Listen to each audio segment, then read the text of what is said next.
കഴിക്കാൻ എന്തെങ്കിലും കൂടെ വാങ്ങിച്ചോണ്ട് വരാൻ പറയട്ടെ. വേണ്ട, ഈ ചായ മതി. മുതലാളി, മുതലാളി, എന്താടാ?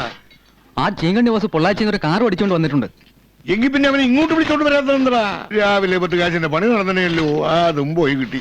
ഞാൻ ഇയാളെ റോഡിന്റെ മുമ്പ് വരെ വിളിച്ചോണ്ട് വന്നതായിരുന്നു. എന്നിട്ട് ലാലൻ ചേട്ടൻ ഇവിടെ ഇരിക്കുന്നത് കണ്ടിട്ട് പാർട്ടി സ്ഥലം വിട്ടു. വന്നിട്ട് കുറേ നേരമായി. കാര്യം എന്താണെന്ന് പറഞ്ഞില്ല താനും. വെറുതെ വന്നതാണോ അതോ? ചട്ടിയാരെ, എനിക്ക് എന്തെങ്കിലും ഒരു ജോലി കിട്ടുമോ ഇവിടെ?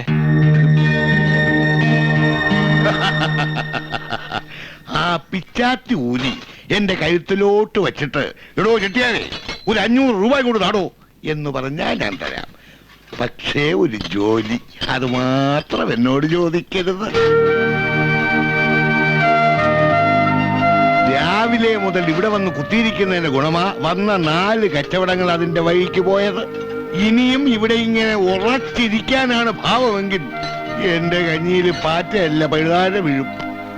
ഞാനിവിടെ വന്നത് തനിക്ക് ബുദ്ധിമുട്ടായല്ലേ?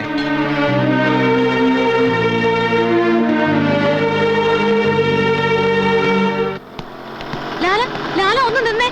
ഡ്രൈവർ ഒന്ന് വണ്ടി നിർത്തിക്കേ. ലാല,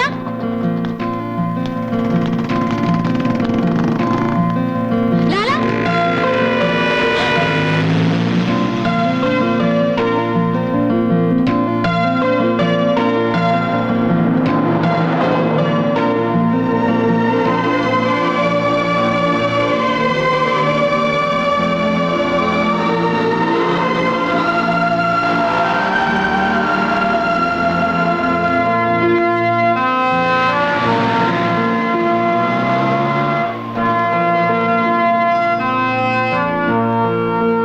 എന്തിനാ എന്നെ ഇങ്ങനെ പറഞ്ഞു പറ്റിച്ചത്? എന്തിനാണ് എന്റെ മനസ്സിന് പിച്ചിക്കേറിയത്? നിങ്ങൾ പറഞ്ഞതെല്ലാം അപ്പാടെ വിശ്വസിക്കാൻ പാടില്ലായിരുന്നു. ശരിയാണ്, എല്ലാം ശരിയാണ്. തെറ്റ് പറ്റിപ്പോയി, മാപ്പ്. ഒരു നിമിഷം, എനിക്ക് ചിലതെല്ലാം കൂടി പറയാനുണ്ട്. അതും കൂടി കേൾക്കാനുള്ള സന്മനസ് കാണിക്കണം. ഇന്ന് ലാലൻ എന്റെ സുഹൃത്തല്ല. അവന്റെ മനസ്സിൽ നിന്ന് ഞാനില്ല. നീയും. അവന്റെ മനസ്സ് നിറയെ അവളാണ്, അഞ്ജലി. എന്തൊക്കെ പറഞ്ഞ അവൻ നിന്നെ മോഹിപ്പിച്ചത്? അവനല്ല, നീയാണ് എന്നെ പറഞ്ഞു മോഹിപ്പിച്ചത്. എല്ലാം പറഞ്ഞ് എന്നെ വിശ്വസിപ്പിച്ചു. മനസ്സ് നേരെ ഞാൻ ശ്വാസം മുട്ടുമ്പോ പറഞ്ഞൊഴിയാൻ എന്തെളുപ്പമാ എല്ലാവർക്കും. മനസ്സിലെ കുറ്റബോധം കാരണം തലയുയർത്തി നിന്നെ നോക്കാൻ പോലും എനിക്കാവുന്നില്ല. ചെയ്തു പോയ തെറ്റിന് പ്രായശ്ചിത്തം ചെയ്യാൻ നീ എനിക്കൊരു അവസരം തരൂ. ഉടഞ്ഞുപോയ നിന്റെ മനസ്സ് വീണ്ടും ഞാൻ ഒന്നിച്ചു ചേർക്കാം. കഴിഞ്ഞതെല്ലാം മറക്കാം, ഒരു കടങ്കഥ പോലെ. ഞാൻ നിന്നെ വിവാഹം കഴിക്കട്ടെ. You dirty cheat! I hate you!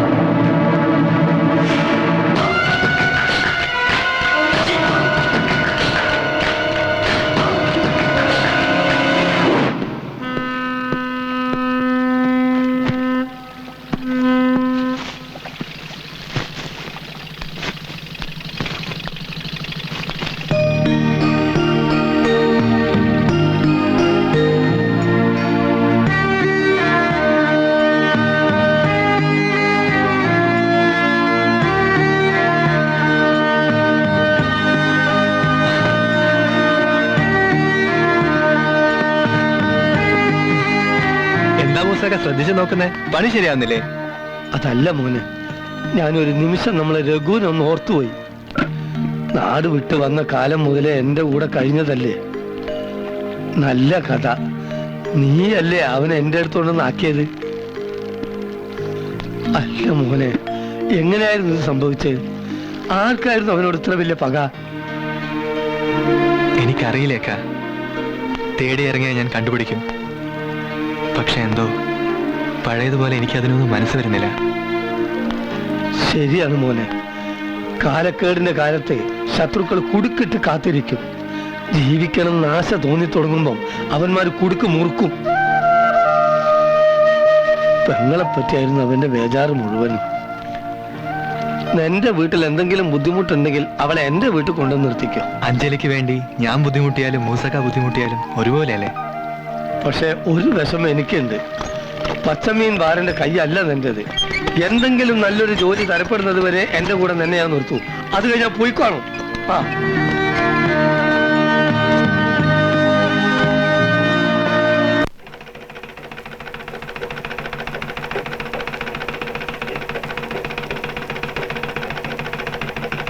ചേച്ചി എന്താ? ഞാനും എന്തേലും ജോലിക്ക് പോയാലോ? ഇവിടെ ഇപ്പൊ എന്ത് ജോലിക്ക് പോവാനാ? പുറത്തെങ്ങും അമ്മ അയക്കുമെന്ന് എനിക്ക് തോന്നുന്നില്ല. വീട്ടിൽ തന്നെ ഇരുന്ന് കുട്ടികൾക്ക് വല്ല ട്യൂഷനും എടുത്താലോ? ആ ഫസ്റ്റ് പെരുമഴയത്ത് പോലും പള്ളിക്കൂടത്തിന്റെ പടിവാതിൽ കണ്ടിട്ടില്ലാത്തവരാ ഇവിടെ ഉള്ളവര്. പെറ്റിട്ട ഉടനെ മാക്രി ആടുന്ന ഒറ്റ ചാട്ടവാ കടലിലോട്ട് കപ്പൽ കൊള്ളയടിക്കാൻ. എന്നാ വല്ല ഡാൻസും പറഞ്ഞു കൊടുത്താലോ? ആ അത് കൊള്ളാം മോളെ. ഇവിടെ കല്യാണത്തിനും കത്തിക്കുത്തിനും കവറടക്കത്തിനും ഒക്കെ ഡാൻസാ. അത് ബുദ്ധിയാ ഇല്ലേടി? എന്നാ ഞാൻ പാടാം. എന്റെ അച്ഛൻ പോണേക്കര പപ്പൻ വലിയ പാട്ടുകാരനായിരുന്നു. പാർട്ടിയുടെ സമ്മേളനം തുടങ്ങുന്നതിനും അവസാനിക്കുന്നതിനും അച്ഛന്റെ പാട്ട് വേണമായിരുന്നു. അവസാനം അച്ഛനും കിട്ടിയ ഒരു കൊടിമരം. കൊടിമരോ?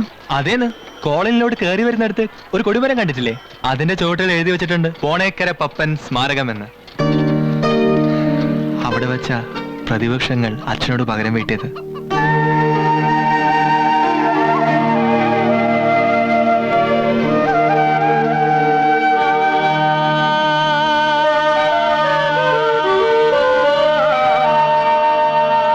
മിച്ചം എനിക്ക് കിട്ടിയത് പപ്പന്റെ ഈ ഹാർമോണി പെട്ടി മാത്രം.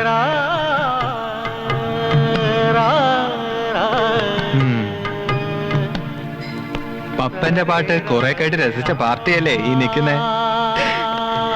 ഓ അപ്പോഴത്തേക്ക് കാർത്തിയനെ കുട്ടിക്ക് സങ്കടം വന്നു. ഞാനൊരു തമാശ പറഞ്ഞല്ലേ? ആ വക്കീലിന്റെ ഓഫീസിൽ നിന്ന് നിന്നെ അന്വേഷിച്ച് ഇവിടെ ഒരാള് വന്നിരുന്നു. ആ അതുപോലെ ഗുമസം പണിയും തരാനായിരിക്കും. കൊറേ നാളെ നീ അവിടെ കയറി ഇറങ്ങി നടന്നതല്ലേ, ആ പണിയും നിനക്ക് ചേരും.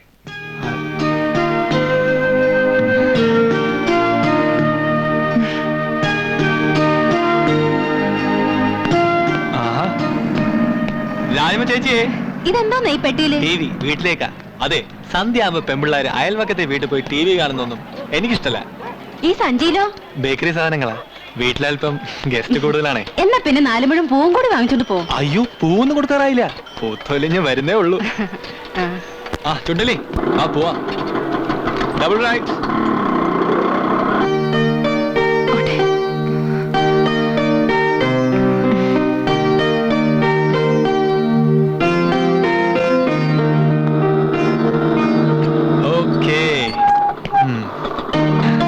പിടിച്ചേ, ഈ ടി വി എടുത്ത് അകത്തോണ്ട് വയ്ക്കേ. കൊണ്ടുവയ്ക്കേ. ശരി.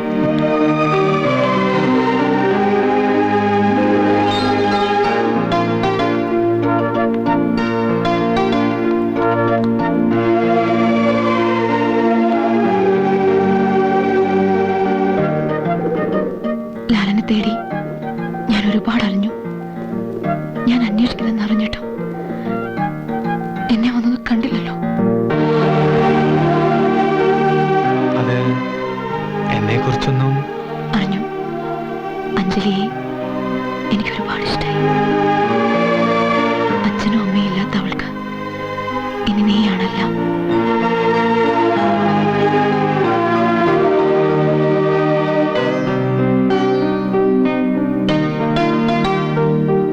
എല്ലാം സംഭവിക്കായിരുന്നു. എനിക്കതിൽ നിന്ന് ഒഴിഞ്ഞു മാറാൻ കഴിഞ്ഞില്ല. ഞാനിവിടുന്ന് പോയാലും നീ എന്നെ മറക്കോ?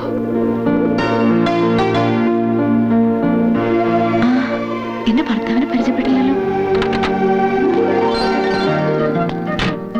ലാലൻ. അതെ.